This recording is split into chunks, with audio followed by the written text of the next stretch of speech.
Salut à toi, tu regardes Réaction à chaud. Aujourd'hui, rencontre avec Jérémy Ferrari qui nous reçoit à son domicile. Cet artiste drôle, cash, mais si subtil, nous parlera de la sortie de son livre intitulé Alléluia Bordel, ainsi que de son deuxième spectacle du même nom. L'humoriste qui sait si bien envoyer valser les conventions nous donnera également son avis sur les étudiants. Mais vous allez voir, ces derniers ont de quoi répondre. Réaction à chaud avec Jérémy Ferrari, ça commence tout de suite.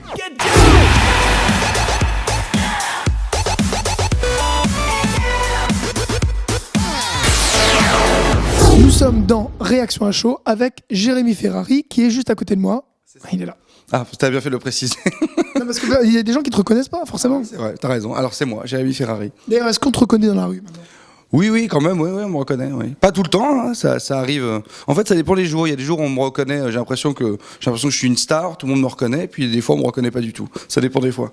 Alors, tu nous as invités chez toi, c'est très sympa de ta part. Donc, faut-il le préciser que tu habites au 34 rue... En fait, il y a un moyen très simple de connaître mon adresse, mais je ne la donnerai pas, je ne donnerai pas ce moyen, mais il y a un moyen assez simple pour connaître mon adresse. Et quel avantage aurait-on de connaître ton adresse ? Pour pouvoir m'assassiner, pour les gens qui me cherchent, parce que je reçois quand même beaucoup de mails me disant « Ah, si on te retrouve !» Donc si ces gens sont malins, ils peuvent me retrouver assez facilement. Ne serait-ce que sur mes dates de tournée. J'arrête pas de leur dire d'ailleurs, tous ces mecs qui me disent « Oui, si on te retrouve !» Je dis « J'ai une page tournée où on t'annonce à l'avance où est-ce que tu peux me trouver. » Ce que tu fais, c'est quand même admirable. Ah bah c'est gentil, mais tout le monde n'est pas de cet avis. Tu es un peu le pape de l'humour noir. Ouais, écoute, c'est exactement ça. Je crois que le mot est très bien choisi. D'où vient cet antagonisme à l'égard des religions ? Ben, en fait, le truc, c'est que... en fait, j'ai rien contre les religions, moi, au départ. En plus, au départ, je suis vraiment agnostique. Parce que souvent, on me dit, ah oui, qu'est-ce que t'es ? Est-ce que t'es croyant ? Est-ce que t'es athée ? Est-ce que t'es agnostique ? Etc. Au départ, je suis plutôt agnostique, quoi. Donc, je suis pas contre. Je dis, ouais, pourquoi pas ? Il y a peut-être quelque chose, une entité, je sais pas. Bon, j'ai quand même rarement cru à une entité intelligente, à un espèce de mec dans les nuages. J'ai toujours un peu eu de mal avec ça. Mais je dis, pourquoi pas ? Mais c'est en ayant lu les textes que je suis devenu, personnellement, athée. Mais après, c'est que mon point de vue personnel, mais je ne me moque pas des croyants ni de la religion, je me moque des extrémistes religieux. Et je montre que des extrémistes religieux, il y en a dans les 3 religions monothéistes, il n'y en a pas que chez les musulmans, comme on a souvent tendance à croire, surtout en ce moment. D'accord, alors Jérémy Ferrari, déjà, je te remercie encore une fois de nous inviter chez toi, c'est très sympa. Mais non, c'est normal, toi. Chez toi, c'est sympa. Ah, chez moi, c'est sympa. C'est vrai que c'est sympa chez moi. Alors ton actualité, c'est Alléluia Bordel. C'est la dernière tournée de ce spectacle, donc j'invite vraiment les gens, s'ils l'ont pas encore vu, à aller le voir, parce que je pense que c'est un spectacle qui vaut le coup, même en fait. Parfois, je dis même aux gens, même si vous n'aimez pas forcément ce que je fais, même parfois si vous n'avez pas aimé ce que je pu faire à la télévision ou à la radio ou quoi, venez quand même voir le spectacle parce que je pense que c'est un spectacle qui a une vraie proposition. Voilà.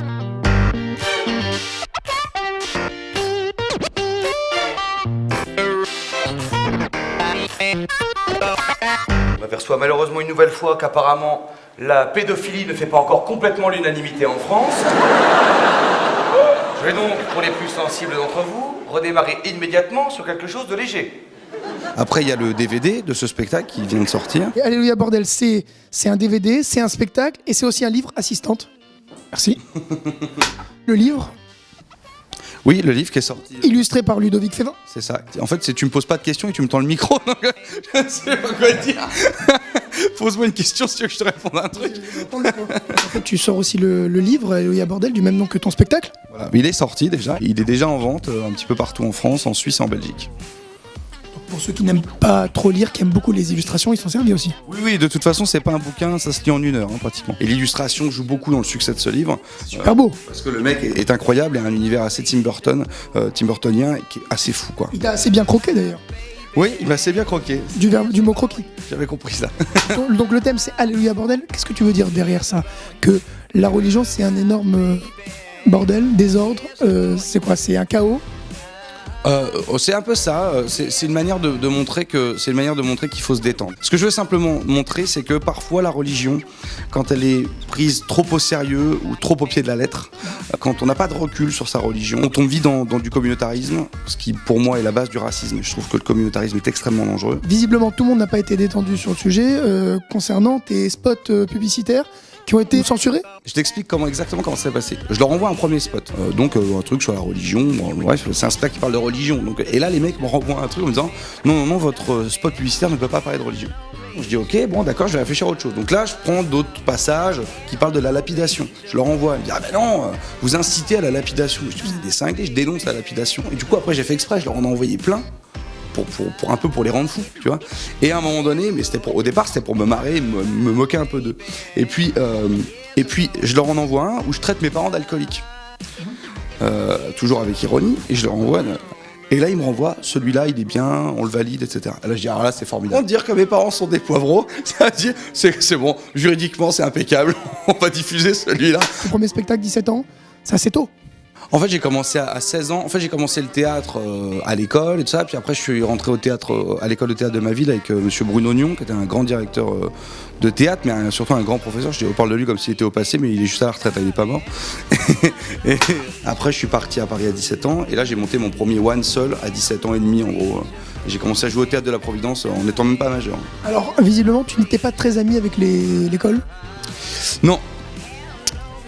Non, ça se passait pas très bien à l'école. Mais ça se passait pas très bien un peu à tous les niveaux. Je trouve que l'éducation nationale est pas très adaptée. Je trouve qu'ils ont un système qui est un peu trop rigide. C'est une éducation qui est souvent prémâchée. Après, elle convient à des gens, hein, cette formule. Mais elle me convient pas à moi, en tout cas. Tu me tends la perche pour la deuxième partie de cette interview, qui est en fait les études, la condition étudiante. Parce que Réaction à chaud, c'est la réaction des étudiants à ce que tu vas dire. École de théâtre, c'est quand même des études. Oui, c'est pour ça que j'ai arrêté aussi. En fait, j'ai fait 1 an et demi de cours Florent. Ouais. Et quand j'ai vu qu'on faisait l'appel et que j'étais plutôt avec des fils d'avocats blindés qu'avec des comédiens, j'ai dit oulala, d'accord. Donc je dis encore une fois, je me suis bien planté. Les cours Florent, pour moi, quand tu viens de province, les cours Florent, j'avais l'impression que j'allais rentrer à l'ENA. Dans un atelier d'artistes avec des je sais pas, j'imaginais un truc très très artiste. Et en fait, je me suis retrouvé dans une classe, quoi. Donc tu veux pas que ce soit cadré, en fait? Non, je veux pas que en fait, mais je suis pas fait. C'est le cadre qui t'embête. C'est le côté scolaire, c'est le côté trop les règles, machin, faut faire ça, on va te donner une note. Alors après, tu vas me dire, j'ai fait une demande qui en rire, j'étais noté. Mais là, j'étais payé.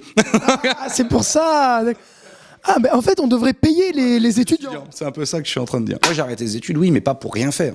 J'ai arrêté les études pour partir à Paris, travailler et aller dans ma direction. Si tu arrêtes les études pour rien faire, tu vas dans le mur. Le truc, c'est que moi, j'ai mis quand même ma vie sur la table. C'est-à-dire que si ça n'avait pas marché, et si ça ne marche pas dans l'avenir, je n'ai rien d'autre. Est-ce que tu penses que les études, c'est quand même une roue de secours, finalement ? Mais c'est même plus qu'une roue de secours, parce que quand même, parfois, c'est obligatoire. Je veux dire, tu peux pas devenir médecin ou gynécologue sans études. Donc t'aurais voulu être gynécologue ? Ouais, sans études, par contre. Il faut pas se contenter de la simple étude, quoi. La théorie suffit pas, quoi. Il faut aller voir ailleurs, sortir un peu des bancs de l'université, quitter un peu les bancs de l'université et se frotter un peu à la rue, quoi. Je pense que le diplôme, c'est très important.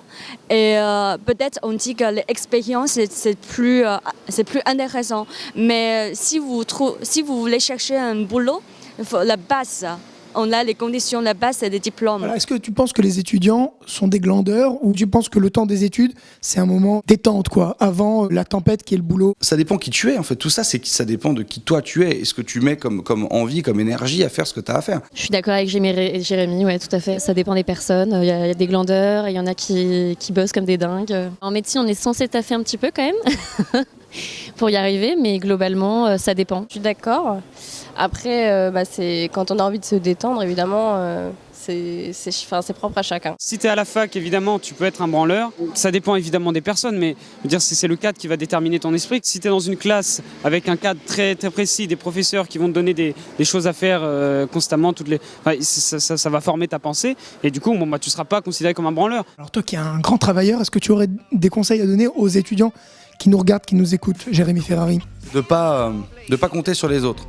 Tu sais, c'est le même principe pour tout. Les gens comptent toujours sur les autres. Les gens comptent sur leurs patrons, comptent sur leurs femmes, comptent sur leurs amis, comptent sur les politiciens, comptent sur tout. En fait, les gens se déchargent perpétuellement de leurs problèmes. Considèrent que leurs erreurs ne sont pas les leurs, considèrent que leurs problèmes sont dus à quelqu'un d'autre, etc. Donc, ce que je veux dire, c'est que, de manière générale, s'il y a quelque chose qui ne te convient pas dans ta condition, c'est à toi d'abord de la changer. Après, si c'est dépendant d'autres personnes, il faut aller vers ces personnes pour leur en parler. Mais c'est d'abord toujours au départ, avant d'aller voir les autres, se demander quelle est notre part de responsabilité dans le problème qu'on a. Partiellement d'accord, faut compter sur soi, mais après, enfin surtout en médecine, c'est hyper important de s'entraider, on travaille en groupe et ça aide énormément. Mais après, dans le fond, on sera seul devant sa copie et c'est canaux qu'on pourra en vouloir si on réussit pas. Jérémy, je suis pas d'accord. À l'université, ça aide grandement de s'appuyer sur les autres. On a besoin des autres. Les étudiants actuels, quand je les entends parler, en tout cas à la télévision, je les trouve plutôt intelligents, plutôt brillants. Merci Jérémy. Après, ça dépend des personnes, encore une fois, du caractère et de la façon d'être. Je suis flatté, mais c'est un peu rapidement résumé. Il y a toujours des cons partout. Merci beaucoup. On est intelligents. Ouais. J'ai l'impression que cette nouvelle génération va en tout cas être beaucoup plus ouverte d'esprit, beaucoup plus vive que la précédente. Donc moi c'est ça qui me plaît.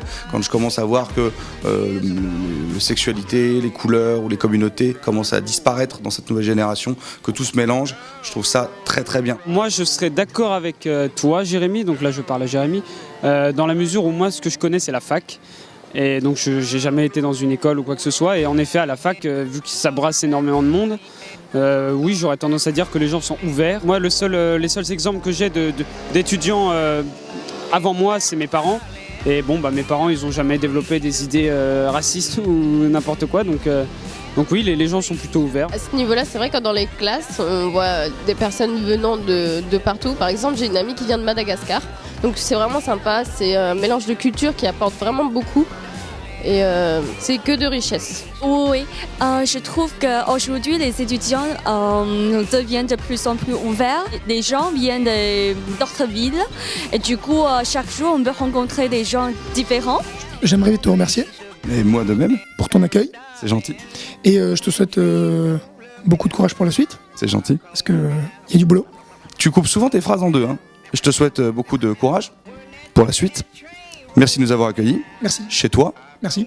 De rien. Jérémy Ferrari, merci beaucoup. Mais de rien. Salut. Un grand remerciement à Jérémy Ferrari pour cette interview sans faute de goût et merci aux étudiants qui lui ont si bien relancé la balle. Quant à nous, on se retrouve très bientôt pour une autre édition de Réaction à chaud. D'ici là, étudiez bien. Salut à tous.